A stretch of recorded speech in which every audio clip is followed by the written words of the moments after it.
పేరుకు ప్రజాపాలన కానీ జరుగుతున్నదంతా ప్రజా సమస్యలను పక్కదారి పట్టించే పాలన. సమస్యల పరిష్కారానికి బదులు సంచలనాల కోసం కాంగ్రెస్ ప్రభుత్వం, రేవంత్ రెడ్డి గారి ప్రభుత్వం సమయం కేటాయిస్తూ ఉంది. ఇవాళ రాష్ట్రంలో ఏం జరుగుతుందో మనందరం చూస్తున్నాం. మీరు జర్నలిస్టులుగా మీకు కూడా తెలుసు, మీ కుటుంబాల్లో కానీ మీ బంధుమిత్రుల్లో కానీ ఎవరికి ఫోన్ చేసినా ప్రతి రెండింళ్లలో ఒకరి జ్వరంతో బాధపడుతున్నారు. ఈ రాష్ట్రంలో జిల్లాల్లో కానీ గ్రామాల్లో కానీ హైదరాబాద్ నగరంలో కానీ ఇలా విష జ్వరాలతో ప్రజలు అల్లాడుతూ ఉంటే ఈ ప్రభుత్వం మాత్రం ప్రత్యర్థుల మీద విషం జిమ్మేటువంటి కార్యక్రమానికి రేవంత్ రెడ్డి గారి ప్రభుత్వం పాల్పడతా ఉంది. రోజు పత్రికల్లో పతాక శీర్షికన వార్తలు వస్తూ ఉన్నాయి. డెంగ్యూతో ఒకే రోజు 5 మరణించారని, డెంగ్యూతో ఈరోజు ఒక పత్రికలో చదివాను 3 మరణించారని, 4 ఏళ్ల చిన్నారి చనిపోయాడని, ఒక ఇంజనీరింగ్ విద్యార్థి చనిపోయాడని. అంటే పిట్టల్లాగా ప్రజలు రాలిపోతా ఉంటే విషజ్వరాలతో డెంగ్యూ, మలేరియా, చికెన్ గున్యా వ్యాధులతో గజగజలాడిపోతా ఉంటే ఈ ప్రభుత్వానికి చీమ గుట్టినట్టు కూడా లేదు. ఒకవైపు లక్షలాది మంది ప్రజలు విషజ్వరాలతో డెంగ్యూతో బాధపడతా ఉంటే ఇంకొక వైపు లక్షలాది మంది రైతులు రుణమాఫీ జరగలేదని ధర్నాలు చేస్తూ ఉంటే, ఆందోళన చేస్తూ ఉంటే వాటి నుంచి డైవర్ట్ చేయడానికి, ప్రజల దృష్టి మరల్చడానికి ఒక డైవర్షన్ పాలిటిక్స్కు ఈ ప్రభుత్వం ప్రయత్నం చేస్తూ ఉంది. హైడ్రా పేరిట హైడ్రామా నడుపుతా ఉన్నారు.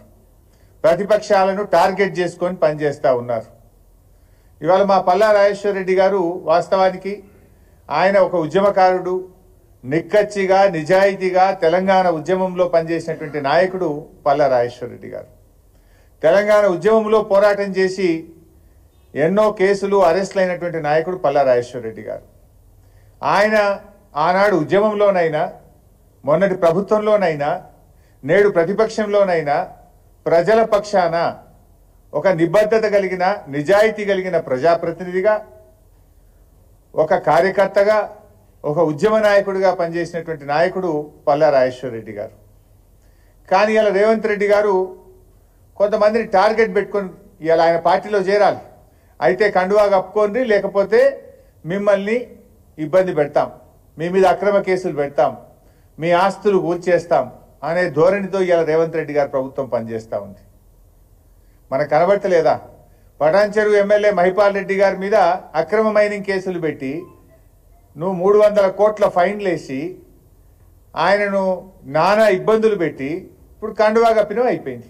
కండువా కప్పంగానే మైనింగ్ కేసు అటకెక్కింది, కేసులు మూలకపడ్డాయా లేవా?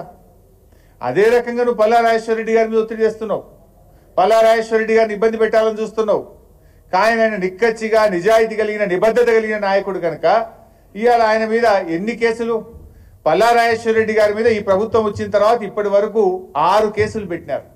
చివరికి ఆయన భార్య మీద, ఆయన పిల్లల మీద కూడా అక్రమ కేసులు పెట్టినారు. చీమకు కూడా హాని చేయని కుటుంబం ఆ కుటుంబం అట. ఆయన భార్య, ఆయన కొడుకు ఎవరి మీదనో దాడి చేసిందట.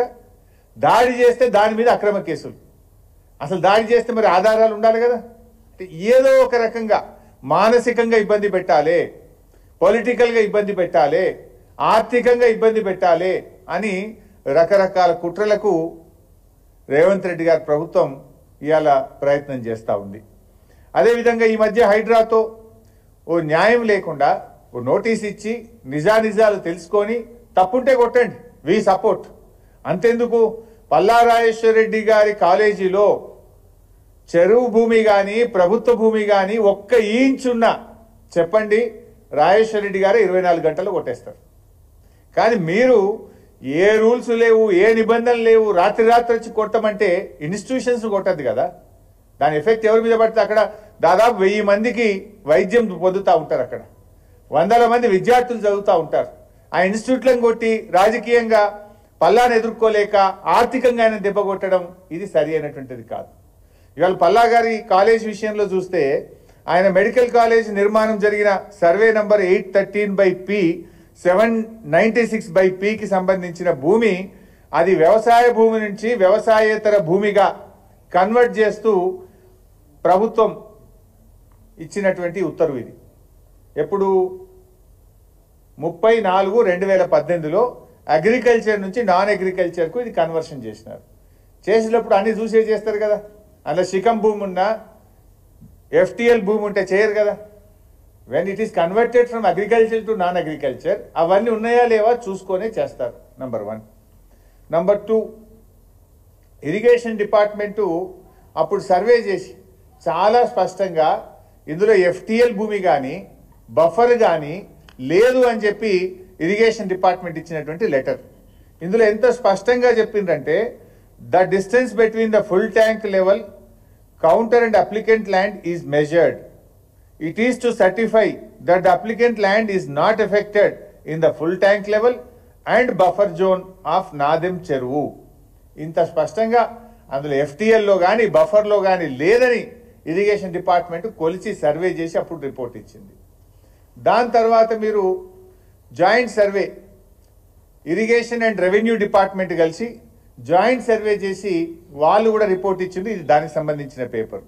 ఈ జాయింట్ సర్వేలో కూడా మీరు చూస్తే it was observed that no part of land in survey number 813 part of is coming under FTL and buffer zone area of Nadam Cheruvu, Gatkesar, Medchal district. ఒక చిన్న ముక్క కూడా FTL లో గాని బఫర్ లో గాని రావడం లేదని రెవెన్యూ మరియు ఇరిగేషన్ శాఖలు సంయుక్త సర్వే చేసిన తర్వాత ఇచ్చినటువంటి రిపోర్ట్ ఇది. ఆ తర్వాత జిల్లా కలెక్టర్ అప్పుడు ఎంవి రెడ్డి గారు ఉన్నారు. జిల్లా కలెక్టర్ గారు కూడా ఆయన జిల్లాకు సంబంధించినటువంటి మీటింగ్ హై లెవెల్ మీటింగ్ జిల్లాది పెట్టి వారు కూడా రిపోర్ట్ ఇచ్చిండ్రు. ఇది జిల్లా కలెక్టర్ గారు ఇచ్చినటువంటి రిపోర్ట్ ఇది. ఇందులో జిల్లా కలెక్టర్ గారు కూడా ఏం రిపోర్ట్ ఇచ్చిండ్రంటే in this regard it is to inform that NOC is considered for survey number 813 by part at measuring 6 acres 20 guntas of Korremula village Ghatkesar mandal. అంటే ఈ డిస్ట్రిక్ట్ లెవెల్ కమిటీలో కూడా అందరూ ఆఫీసర్లు కూర్చొని సర్వే చేసి ఇక్కడ ఎలాంటి ఎఫ్టిఎల్ కానీ బఫర్ భూమి లేదని ఆయన ఎన్ఓసి కూడా జిల్లా కలెక్టర్ గారు అప్పుడు ఇచ్చినటువంటి పేపర్ ఇది. ఆ తర్వాత హెచ్ఎండిఏ కాలేజీ కట్టేటప్పుడు హెచ్ఎండిఏకి వెళ్ళి హెచ్ఎండిఏలో కూడా పర్మిషన్ తీసుకున్నారు. ఆ పర్మిషన్లో కూడా సెల్లార్ ప్లస్ 6 అప్పర్ ఫ్లోర్స్కు స్పష్టంగా ఇది హెచ్ఎండిఏ పర్మిషన్. హెచ్ఎండిఏ పర్మిషన్తోనే కాలేజీ నిర్మాణం కూడా చేయడం జరిగింది.